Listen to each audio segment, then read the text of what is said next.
नमस्कार दोस्तों, इन्फोटॉस के बहुत ही फ्रेश एपिसोड में आपका स्वागत है। तो चलिए शुरू करते हैं। आज की दोस्तों सबसे पहली अपडेट निकल कर आ रही है हमारी union road transport highways ministry को लेकर, जहां पर दोस्तों गोवा स्टेट में जो रोड ट्रांसपोर्टेशन सेक्टर है उसको और भी बेहतर बनाने के लिए हमारी ministry of road transport and highways की तरफ से गोवा स्टेट में एक न्यू 4 लेन का रोड बनाकर कंप्लीट कर दिया गया है। एंड साथ साथ में हमारे जो नितिन गडकरी जी हैं उनके द्वारा इसका इनॉग्रेशन भी कर दिया गया है। सो बेसिकली दोस्तों जो 4 लेन का एक रोड है ये एक मिसिंग लिंक है जिसका कंस्ट्रक्शन गोवा स्टेट में नेशनल हाईवे 566 पर लोटिलम विलेज से इंडस्ट्रियल डेवलपमेंट कॉर्पोरेशन वर्ना के बीच में किया गया है। एंड दोस्तों थोड़ा सा आपको और डिटेल में बताऊं तो जो मिसिंग लिंक है इसकी टोटल लेंथ 7.32 किलोमीटर की है, जो कि लोटिलम विलेज से टाइटन गेट के बीच में कंस्ट्रक्ट किया जा रहा है। एंड इसकी टोटल कॉस्ट 229.85 करोड़ रुपीस की है। एंड नाउ दोस्तों इसी मिसिंग लिंक के बीच में से 3.84 किलोमीटर की जो स्ट्रेच है वो पूरी तरह से बनकर तैयार हो चुकी है, जिसको अब ओपन किया गया है। एंड इसको कंप्लीट करने के लिए 184.05 करोड़ रुपीस स्पेंड किए गए हैं।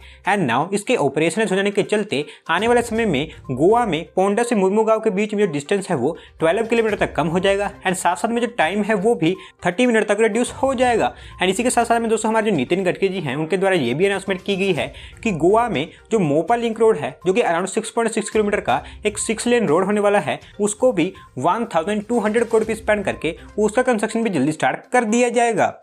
अगली दोस्तों अपडेट निकल कर आ रही है state own power company national thermal power corporation limited NTPC को लेकर, जहां पर दोस्तों उनका जो रेन्यूएबल एनर्जी पोर्टफोलियो है, स्पेसिफिकली उनका जो सोलर एनर्जी पोर्टफोलियो है उसको इंक्रीज करते हुए एनटीपीसी के द्वारा सक्सेसफुली राजस्थान स्टेट में एक 80 मेगावाट का सोलर पावर प्लांट सेटअप करके उसको ऑपरेशनलाइज कर दिया गया है। सो बेसिकली दोस्तों जो एनटीपीसी है उनको राजस्थान के जैतसार में जो कि श्री गंगानगर डिस्ट्रिक्ट में आता है वहां पर 160 मेगावाट का एक सोलर पावर प्लांट सेटअप करने का कॉन्ट्रैक्ट दिया गया था। एंड ये जो सोलर पावर प्लांट होने वाला था इसको 2 फेजेज में सेटअप किया जाने वाला है, जिसमें से फर्स्ट फेज भी 80 मेगावाट का होगा और वही जो सेकंड फेज है वो भी 80 मेगावाट का होने वाला है। एंड नाउ दोस्तों इसका जो फर्स्ट फेज है जो कि अराउंड 80 मेगावाट का है उसको पूरी तरह से सेटअप करके ऑपरेशनलाइज कर दिया गया है, जिसके चलते एनटीपीसी की जो total install renewable energy capacity जिसमें कमर्शियल कैपेसिटी भी शामिल है वो टोटल 53,572.5 मेगावाट पर पहुंच गई है। और वैसे में दोस्तों आपको बता दूं कि जैतसार में हमारी जो सेंट्रल गवर्नमेंट है उनके द्वारा 200 मेगावाट के सोलर पावर प्लांट अप्रूव किए जा चुके हैं, जिसमें से 160 मेगावाट एनटीपीसी के द्वारा सेटअप किया जाएगा।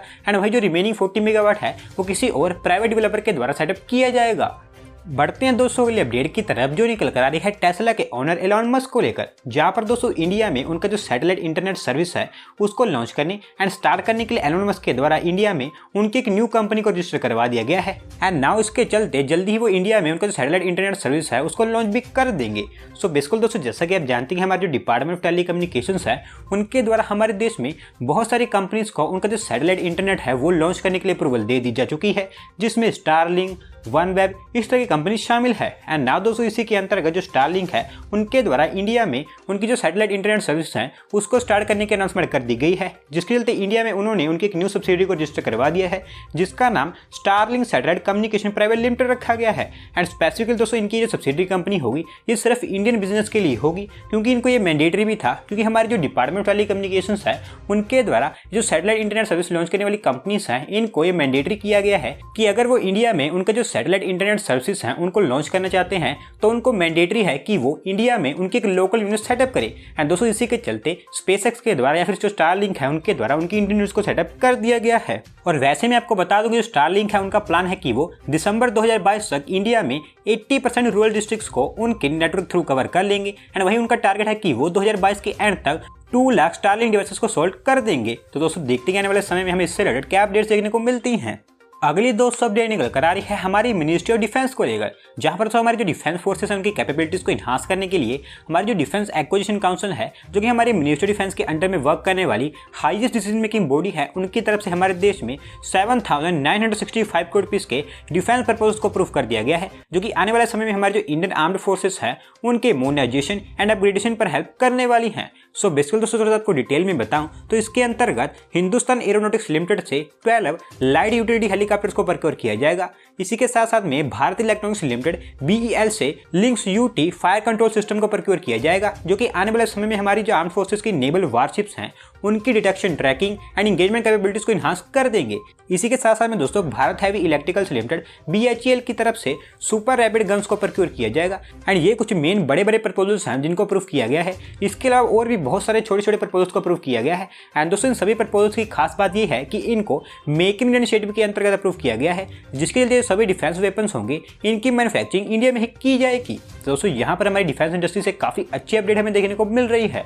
अगली दोस्तों अपडेट निकल कर आ रही है new Delhi based Indian logistic and e commerce company delivery को लेकर, जहां पर दोस्तों उनके बिजनेस के फ्यूचर ग्रोथ के लिए डिलीवरी की तरफ से डिसाइड किया गया है कि वो IPO पर जाने वाले हैं एंड इसी के चलते उन्होंने हमारे securities and exchange board of India के पास में उनके IPO के लिए ड्राफ्ट रेड हेरिंग प्रोस्पेक्टस को फाइल कर दिया है। सो बेसिकली दोस्तों जो डिलीवरी है उनके द्वारा बहुत पहले ही अनाउंसमेंट कर दी गई थी कि वो IPO पर जाने वाले हैं, लेकिन अभी तक वो हमारे देश का जो स्टॉक मार्केट है उसके सिनेरियो को चेक कर रहे थे कि कैसा परफॉर्म कर रहा है। और क्योंकि अब हमारा जो स्टॉक मार्केट है वो अब काफी अच्छी तरह से परफॉर्म कर रहा है, तो इसी को देखते हुए डिलीवरी की तरफ से अनाउंसमेंट की गई है कि अब वो उनका भी IPO लॉन्च करने वाले हैं, जिसके चलते वो अराउंड 7,460 करोड़ रुपीज तक रेस करेंगे, जिसमें से 5,000 करोड़ रुपीज फ्रेश इक्विटी के होंगे एंड वहीं 2,460 crore rupees offer for sale के जरिए रेस किए जाएंगे। और वैसे में दोस्तों आपको बता दूं कि डिलीवरी कंपनी है ये इंडिया की one of the fastest growing logistic company बन चुकी है एंड वहीं फाइनेंशियल ईयर 2020-21 में ये कंपनी बाय रिवेन्यू हमारे देश की largest and fastest growing fully integrated logistic company बन गई थी। तो दोस्तों देखते हैं कब तक इनका IPO को अप्रूव किया जाता है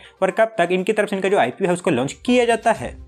अगली दोस्तों अपडेट निकल कर आ रही है हमारी इंडियन रेलवेज को लेकर, जहां पर दोस्तों हमारी रेलवेज का जो रेल टूरिज्म है उसको इंक्रीज करने एंड साथ साथ में गुजरात स्टेट की जो रिच कल्चरल हिस्ट्री है उसको शोकेस करने के लिए हमारी इंडियन रेलवेज के द्वारा डिसाइड किया गया है कि वो केवड़िया रेलवे स्टेशन पर एक आर्ट गैलरी को लॉन्च करेंगे एंड स्पेसिफिकली जो आर्ट गैलरी होगी ये उन लोगों के लिए होगी जो कि स्टैच्यू ऑफ यूनिटी को विजिट करने आते हैं। सो बेसिकली दोस्तों जो आर्ट गैलरी होगी यहाँ पर वेरियस आर्ट्स एंड क्राफ्ट्स जो कि स्पेसिफिकली गुजरात स्टेट से रिलेटेड हैं उनको शोकेस किया जाएगा एंड इसी के साथ साथ में केवड़िया रेलवे स्टेशन पर एक सोविनर शॉप को भी सेटअप किया जाएगा, जिसको पब्लिक प्राइवेट पार्टनरशिप मॉडल पर डेवलप किया जाएगा। और जिन लोगों को नहीं पता मैं उनको बता दूं कि जो सोविनर शॉप होती है वो एक इस तरह की गिफ्ट शॉप होती है जहां पर एक स्पेसिफिक थीम से रिलेटेड जो प्रोडक्ट्स होते हैं वो बेचे जाते हैं। एंड नाउ दोस्तों इसके थ्रू हमारे जो रेलवेज है उनको उम्मीद है कि केवड़िया में जो टूरिस्ट फुटफॉल है वो भी इंक्रीज होगा एंड साथ साथ में उनको 2.83 करोड़ रुपीज की रेवेन्यू भी जनरेट होगी।